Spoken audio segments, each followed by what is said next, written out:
मांग का जो चैप्टर है, इसमें मांग की लोच बहुत इम्पोर्टेंट विषय है, बहुत इम्पोर्टेंट चैप्टर है जो कि आपको समझना चाहिए। मांग की लोच को जब आप अच्छी तरह समझ लेंगे तो फिर आपको जो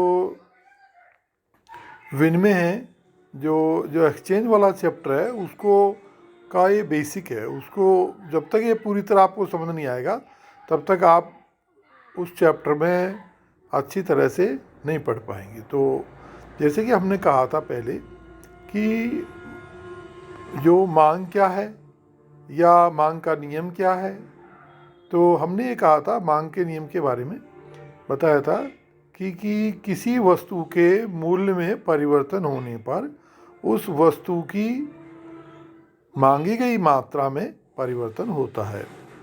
इसका मतलब यानी कि अगर कोई बाज़ार में किसी वस्तु की कीमत गिर जाती है तो वह वस्तु पहले की अपेक्षा में ज़्यादा मांगी जाती है, या कोई वस्तु की कीमत अगर बढ़ जाती है तो वह वस्तु पहले की तुलना में कम मांगी जाएगी। तो ये मांग का नियम है जो इस वस्तु के मूल्य और उसकी मात्रा के संबंध को बताता है।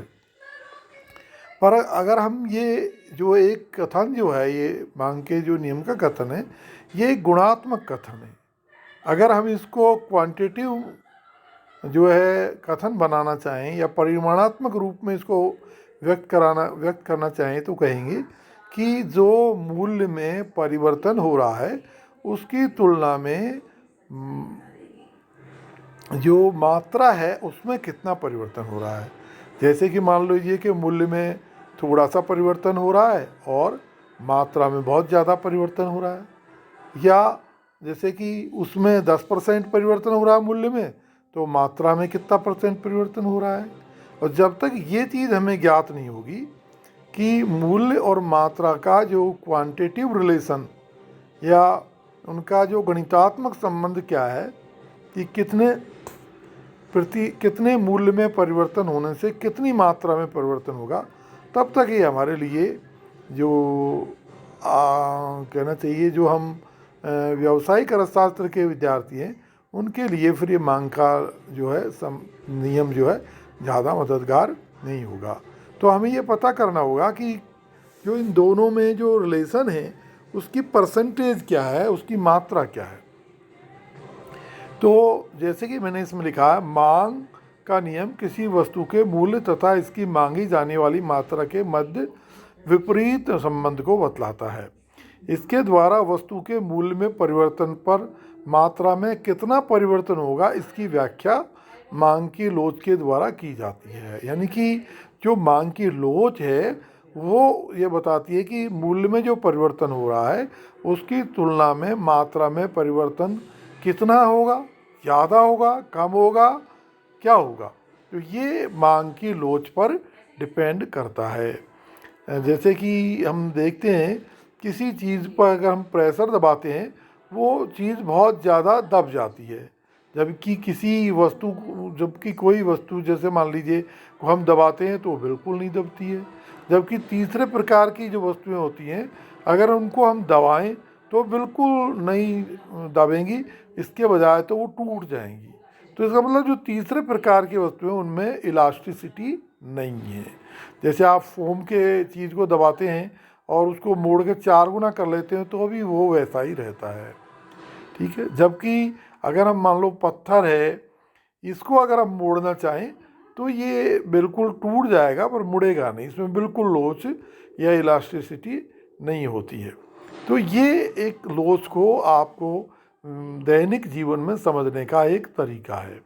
तो मार्शल ने जैसे कहा है कि किसी बाजार में मांग की लोच अधिक या कम तब कही जाती है जब मूल्य में एक निश्चित कमी होने पर मांग अधिक अथवा कम बढ़ती है और मूल्य में एक निश्चित वृद्धि से उसकी मांग में अधिक या कम कमी होती है। यानी इनका ये कहना है कि मांग में थोड़ा परिवर्तन हुआ है और उसकी तुलना मूल्य में थोड़ा परिवर्तन हुआ है और उसकी तुलना में मात्रा में ज़्यादा परिवर्तन हो सकता है, या मात्रा में जो जितना मूल्य में परिवर्तन हुआ है उससे कम परिवर्तन हो सकता है।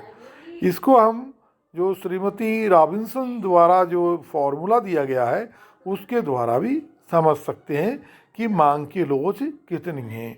कि जैसे कि मांग की मात्रा में जो परिवर्तन हुआ है उसमें अगर मूल्य में आनुपातिक परिवर्तन हुआ है उसका भाग दे दें तो, यानी कि जैसे मान लीजिए कि मूल्य जो है वो 20% बढ़ गए हैं और जो मात्रा है वो मान लीजिए 30% बढ़ गई है, तो 30% में हम 20% का भाग दे देंगे। तो इस तरह से ये मांग की लोच हमको ज्ञात हो सकती है।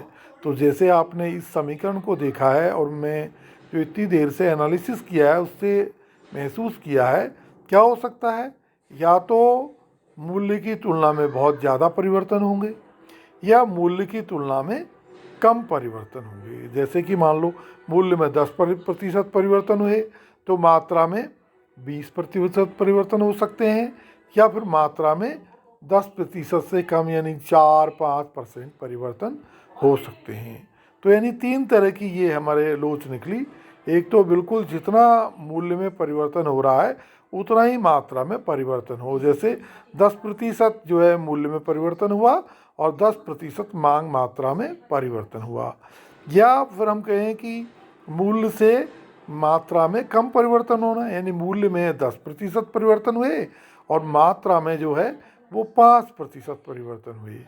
इसी तरह से जो है ज़्यादा परिवर्तन होना मांग मात्रा में, यानी मूल्य में 10% परिवर्तन हुए और मात्रा में जो है 20-25-50% परिवर्तन हुए। तो जब ज़्यादा मूल्य की तुलना में मात्रा में जब ज़्यादा परिवर्तन होता है तो हम कहते हैं अधिक लोचदार, और मूल्य से अगर मात्रा में कम परिवर्तन होते हैं तो फिर कहते हैं हम कम लोचदार मांग। ठीक है, यानी और अगर मूल्य जितने ही बराबर मात्रा में परिवर्तन होते हैं तो कहते हैं इकाई की लोच या इकाई के बराबर या 1 के बराबर। तो आप जैसे इसमें अगर भाग लगाएंगे, जैसे 10% मूल्य में परिवर्तित हुए हैं और 10% मात्रा में परिवर्तन हुआ है, तो मात्रा परिवर्तन में मूल्य परिवर्तन का अनुपात आप देखेंगे तो ये 1 आएगा, यानी 10% जो मात्रा में परिवर्तन हुआ उसमें 10% मूल्य परिवर्तन का भाग देंगे तो कितना आएगा, 1 आएगा। ठीक है, तो यानी कि जितना परिवर्तन मूल्य में उतना ही मात्रा में, तो ये इकाई की लोच बराबर हुई। अब मान लीजिए कि दूसरा लेते हैं अपन कि मूल्य में 20% परिवर्तन और मात्रा में जो है 30% परिवर्तन। तो यानी कि जब हम 30 में 20 का भाग लगाएंगे, मात्रा परिवर्तन कितना है हमारा 30%, मूल्य परिवर्तन कितना है 20%, तो ये आएगा 1.55। तो इसका मतलब है कि इकाई से ज़्यादा या इकाई से अधिक लोचदार या लोचदार, ये हम इसके लिए शब्द यूज ले सकते हैं। इसी तरह से अगर मान लीजिए मात्रा की तुलना में मूल्य की तुलना में मात्रा में कम परिवर्तन होता है, जैसे कि मूल्य में 20% परिवर्तन हुआ है और मात्रा में 10% परिवर्तन हुआ है, तो हम क्या करेंगे, इसमें 10% जो मात्रा में परिवर्तन हुआ है उसमें 20% मूल्य में परिवर्तन का भाग लगाएंगे तो ये आएगा 0.5 जो है आएगा। तो इसका मतलब हो गया इकाई से कम लोचदार, तो इसको हम कह सकते हैं कम लोचदार मांग, और या कह सकते हैं हम जो है वो इकाई से कम लोचदार मांग। तो ये 3 श्रेणियां जो है बाज़ार में हमको देखने को मिलती हैं। और 2 श्रेणियां होती है जिनको हम पोलर श्रेणियां बोलते हैं, यानी कि बिल्कुल ध्रुवीय है, जैसे पृथ्वी है उसके दोनों ध्रुव हैं और बीच में सारा घटनाएं होती हैं। तो एक ध्रुव कौन सा हो गया, अत्यधिक लोचदार, यानी कि मांग में मूल्य में बहुत छोटे मोटे परिवर्तन आए और मात्रा बेतहाशा बढ़ने लगती है, बहुत ज़्यादा बढ़ने लगती है, तो ये कहलाती है अत्यधिक या पूर्ण लोचदार मांग। ठीक है, यानी कि ये पोलर जो है उसका एक हिस्सा हो गया, ध्रुव का एक हिस्सा हो गया। दूसरा बेलोचदार, यानी कि बिल्कुल भी जो है मूल्य में कितने भी प्रतिशत परिवर्तन कर लीजिए आप, जो है वो मांग बढ़ेगी नहीं और घटेगी भी नहीं। जैसे कि ऐसी चीज़ें होती हैं, जैसे पत्थर से मैंने उदाहरण बताया कि इसमें बिल्कुल लोच नहीं है कि मूल्य में अगर मान लीजिए हम दुगने भी कर दें तो मात्रा दुगनी या डेढ़ गुनी नहीं खरीदी जाएगी, या मान लीजिए मूल्य में अगर हम उसके बिल्कुल दुगने कर दें तो भी मात्रा उतनी खरीदी जाएगी। तो इसका बड़ा रेयर उदाहरण बता सकते हैं। इसका एक बढ़िया उदाहरण है जैसे कि मेडिसिन। एक व्यक्ति जो है उतनी मेडिसिन लेगा, चाहे कम दे रेट हो चाहे ज़्यादा रेट हो, क्योंकि अब वो कम भी नहीं ले सकता, नहीं तो मर जाएगा, और ज़्यादा ले जाएगा तो भी मारा जाएगा। तो इसलिए ये कुछ चीज़ें ऐसी होती है जिनकी जो इलास्टिसिटी होती है वो बिल्कुल ज़ीरो होती है। तो ये जो हम पढ़ रहे हैं वो पढ़ रहे हैं प्राइस इलास्टिसिटी। तो ये प्राइस इलास्टिसिटी जो है इसके कितने श्रेणियाँ हो गई हैं, कितनी डिग्री हो गई हैं? 5 डिग्री हो गई हैं। पूर्णतः लोचदार मांग, दूसरा है इकाई से अधिक लोचदार मांग, तीसरा है इकाई की लोच के बराबर, चौथा है अत्यधिक जो है लोचदार मांग, और पांचवा है बेलोचदार मांग। तो ये 5 श्रेणियां हैं जो आपको होगी याद रखनी होगी, और जैसा कि मैंने आपको इसमें समझाने का प्रयास किया है आप इसको देख सकते हैं। तो ये जो है अपना जो चैप्टर है ये अपन इतना ही बताते हैं, बाकी हिस्सा आपको बाद में बताते हैं। Okay, thank you.